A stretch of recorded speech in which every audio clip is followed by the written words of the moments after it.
नमस्कार। आज के इस व्याख्यान में हम राष्ट्रीय आंदोलन में गांधी जी के उदय के बाद के युग का विश्लेषण करेंगे। भारतीय राष्ट्रीय क्षितिज पर गांधी जी का आगमन 20वीं शताब्दी के दूसरे दशक के अंत में हुआ था। गांधी जी ने राजनीतिक संघर्ष की एक नई प्रणाली शुरू की।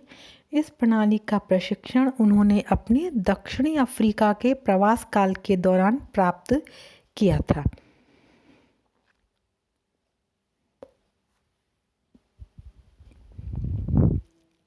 (1891) में वकालत पास करके गांधी जी इंग्लैंड से भारत लौटे और एक वकील के रूप में जमने की कोशिश करते रहे, लेकिन इसमें उन्हें अधिक सफलता नहीं मिली। भारत में सफलता नहीं मिली तो उन्होंने नेपाल की एक कंपनी का प्रस्ताव मान लिया कि वे अफ्रीका में कंपनी के अदालत के एक मामले में उनके सलाहकार हों। दक्षिणी अफ्रीका में पहुंचने के कुछ ही दिनों बाद उनकी आत्मा को कचोटने वाला एक ऐसा अनुभव हुआ जो केवल उनका व्यक्तिगत अपमान नहीं था, बल्कि इस घटना ने राष्ट्रीय प्रतिष्ठा के संबंध में जो उनकी भावना थी उसको भी गहरा आघात पहुंचाया। इससे गांधी जी का मन आंदोलित हो उठा और उन्होंने जाति भेदभाव के अभिशाप को दूर करने और भारतीयों की हैसियत ऊंची उठाने का संकल्प किया। दक्षिणी अफ्रीका में रहने वाले भारतीय हमारे लिए आवश्यक है कि हम उस घटना की जानकारी प्राप्त करें जिसने कि गांधी जी के जीवन को ही एक नया मोड़ दे दिया था। दक्षिणी अफ्रीका में रहने वाले भारतीय एक लंबे समय से अंग्रेजों की जाति भेद की नीति का शिकार हो रहे थे। गांधी जी ने इस जाति भेद की नीति का विरोध किया। जब वे ट्रेन से जा रहे थे, उनके पास ट्रेन के प्रथम श्रेणी के डब्बे का टिकट था। इसके बावजूद उन्हें ट्रेन से उतार दिया गया। होटल में कमरा चाहने पर उन्हें जवाब दिया गया कि कमरा खाली नहीं है।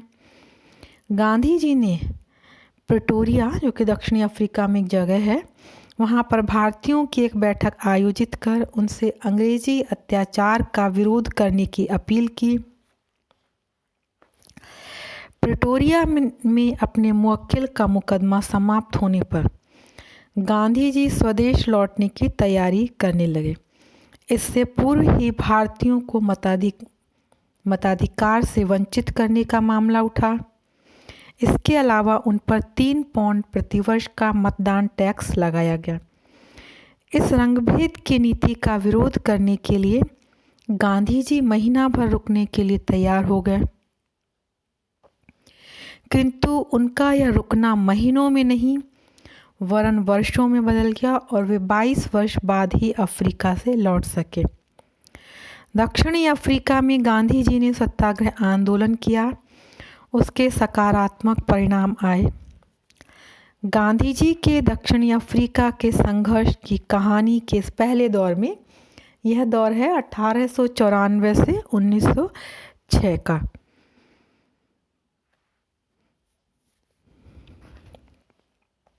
इस दौर में उनकी राजनीतिक गतिविधियों की प्रणाली नरम दल ही रही।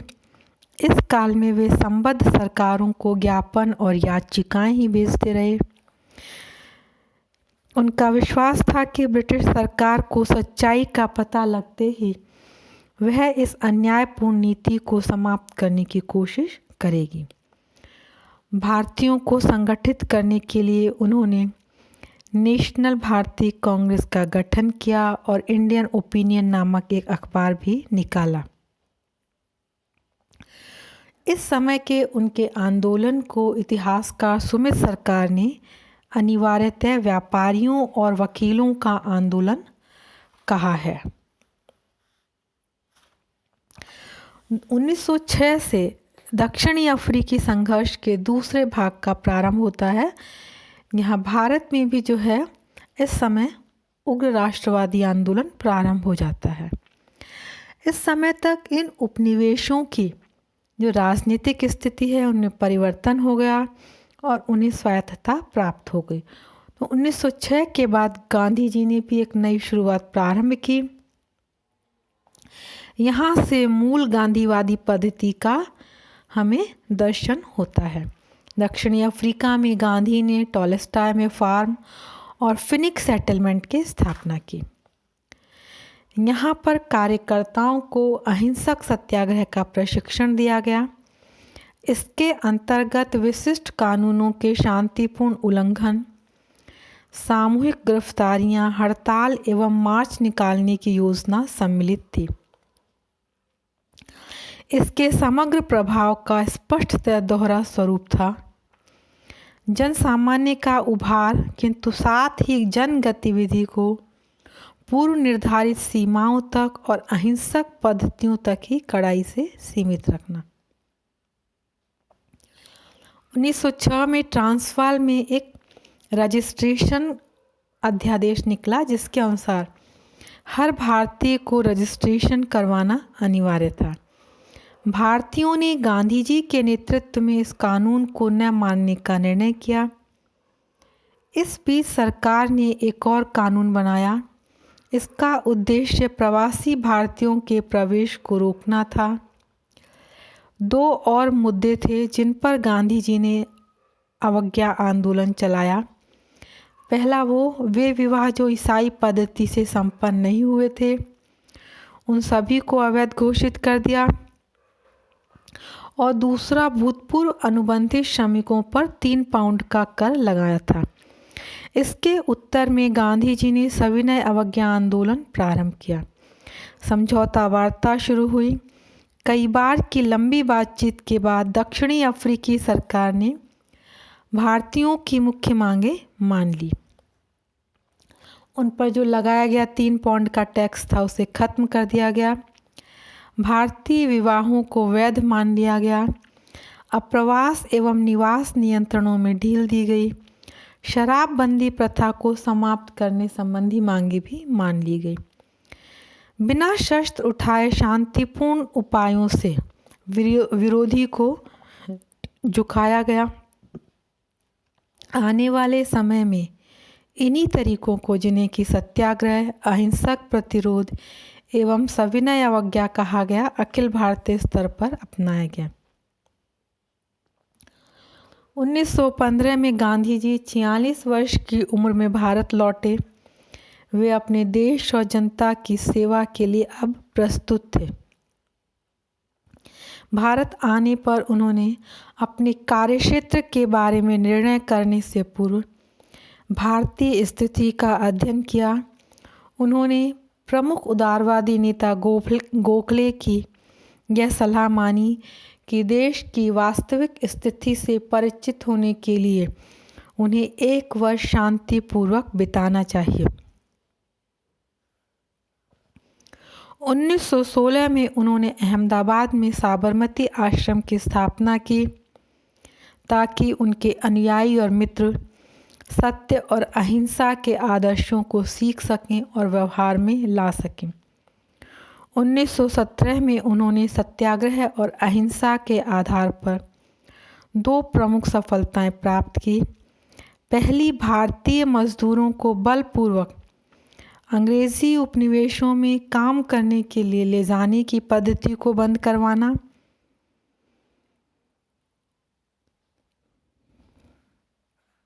और दूसरी थी चंपारण में नील की खेती करने वाले कृषकों पर हो रहे अत्याचारों को दूर करवाना।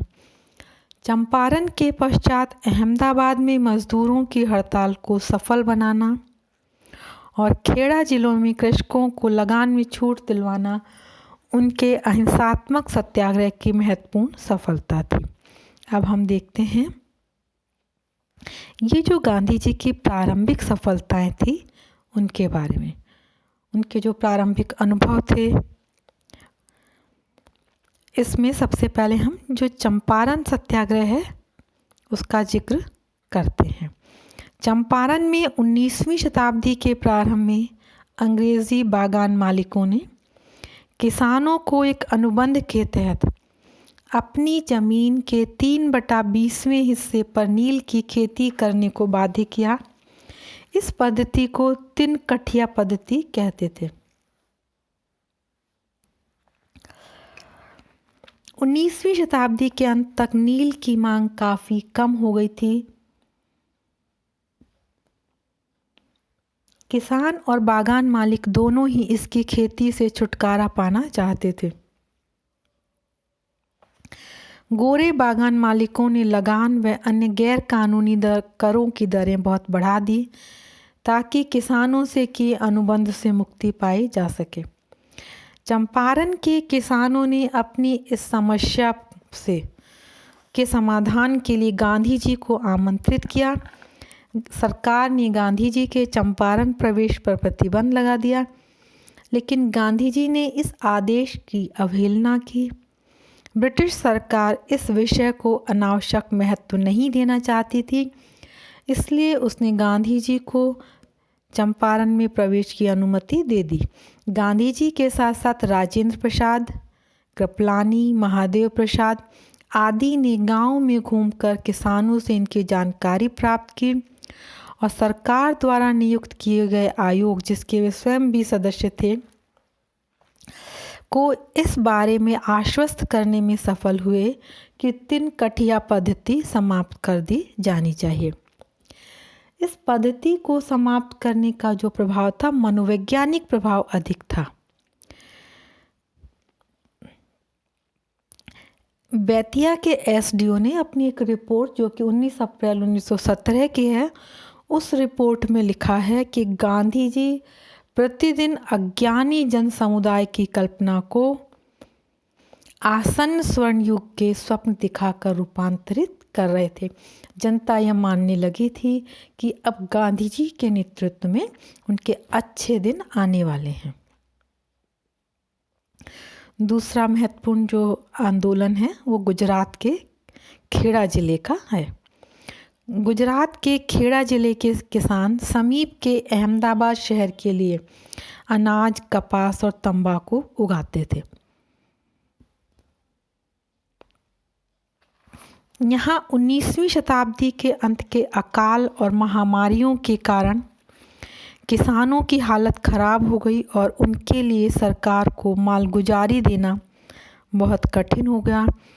1917-18 में फसल खराब हो गई और अन्य दैनिक जीवन की आवश्यकता की वजह से तेल, नमक आदि की कीमतें बहुत बढ़ गई। गांधी जी ने मार्च 1918 में 18 को इस मामले को अपने हाथ में लिया। उन्होंने सर्वेंट ऑफ इंडिया सोसाइटी के सदस्यों के साथ पूरी जांच पड़ताल के बाद यह निष्कर्ष निकाला कि किसानों की मांग न्यायोचित है और पूरा लगान माफ़ किया जाना चाहिए। गांधी जी के नेतृत्व में गुजरात ने इस आंदोलन में महत्वपूर्ण भूमिका निभाई। उन्होंने अपने विश्वस्त सहायकों, जिसमें कि वल्लभ भाई पटेल, इंदुलाल याज्ञिक आदि थे, गांव का दौरा किया और किसानों को सलाह दी कि सरकार के इस दमनकारी आदेश का वे विरोध करें। जिन किसानों ने लगान नहीं दिया, सरकार ने उनकी संपत्ति कुर्क करने का आदेश दिया। गांधी जी ने सरकार से कहा कि यदि वह गरीब किसानों का लगान माफ़ कर दे तो जो लोग लगान दे सकते हैं वे अपनी इच्छा से पूरा लगान दे देंगे। इधर खेड़ा जिले के किसान जो पहले से ही प्लेग, महामारी और सूखे से परेशान थे, वे अब इस स्थिति में नहीं थे कि आंदोलन को अधिक समय तक चला सकें। इसलिए जब सरकार ने अधिकारियों को यह प्रच्छन्न आदेश दिया कि वे केवल लगान देने में समर्थ किसानों से ही लगान वसूल करें, तो गांधी जी ने इस आंदोलन को समाप्त कर दिया। अहमदाबाद के मज़दूरों, अब इसी तरह से तीसरा जो महत्वपूर्ण उनका सत्याग्रह का प्रयोग का है वो है अहमदाबाद के मिल मज़दूरों की हड़ताल का। अहमदाबाद के मज़दूरों को 1917 से प्लेग का बोनस दिया जा रहा था। फरवरी 1928 में मिल मालिक कीमतें बढ़ने के बावजूद इस बोनस को समाप्त करना चाहते थे, मज़दूरों की मांग थी कि इस बोनस के स्थान पर उनकी मजदूरी में 35% वृद्धि कर दी जाए। मिल मालिक 20% से अधिक वृद्धि करने को तैयार नहीं थे। गांधी जी और मजदूरों ने इस सारे मामले को एक ट्रिब्यूनल को सौंपने के लिए तैयार किया। मिल मालिकों ने प्रारंभ में वायदा कर लिया, लेकिन बाद में वायदे के बावजूद अपने आप को इससे अलग कर लिया और मजदूरी में केवल 20% की ही वृद्धि करने के अपने निर्णय पर दृढ़ रहे।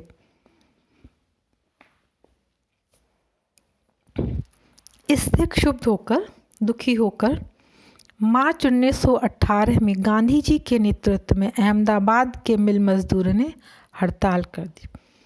इस हड़ताल की विशेषता यह थी कि इसमें गांधी जी ने सर्वप्रथम भूख हड़ताल के अस्त्र का उपयोग किया।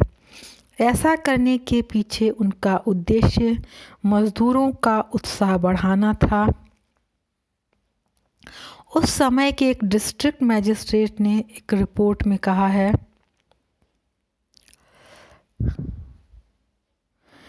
कि मजदूरों ने प्रारंभ में गांधी जी पर उद्योगपतियों का साथ देने का आरोप लगाया। उन्होंने एक रिपोर्ट के शब्दों का यदि हम उल्लेख करें तो इस प्रकार हैं कि उन पर आक्षेप ये किया गया वे मिल मालिकों के लिए हैं, उनकी मोटर गाड़ियों में घूमते हैं, उनके साथ दावतें खाते हैं जबकि बुनकर भूखे मर रहे हैं। इस तानाकशी से दुखी होकर गांधी जी ने भूख हड़ताल प्रारंभ किया। भूख हड़ताल के बाद गांधी जी मजदूरों को 35% वृद्धि दिलाने में सफल रहे।